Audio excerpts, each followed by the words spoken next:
Are you seeing the Debug Help Library DLL missing from your system directory? I'm Sophie Chen, a Windows system specialist. I'll guide you through the technical resolution to protect your PC's internal communication. This DLL file is the Windows Image Helper library used by debuggers. It provides functions for processing executable images, managing symbols, and generating crash dump files for troubleshooting on PC. Since we've identified what's missing, let's try the official recovery method. This error points toward a deeper conflict within the Windows system binaries. I recommend running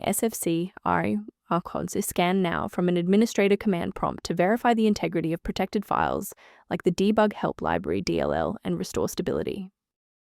When a fresh installer fails to clear the error, it typically points toward a deeper conflict within the Windows execution layer. A system reboot is a reliable way to clear away zombie processes that might be interfering with the Debug Help library. It's a low-impact step that ensures your operating system is starting with a synchronized environment.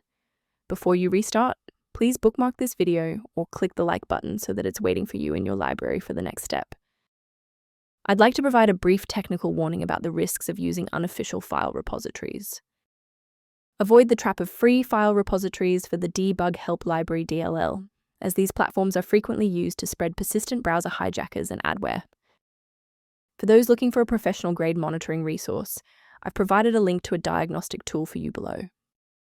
If you're addressing the Debug Help library inconsistencies, the official utility below provides maintenance-related documentation. I'm Sophie Chen, and I appreciate you watching. If this guide helped your Windows OS core workflow, please subscribe for more professional troubleshooting and tech advice.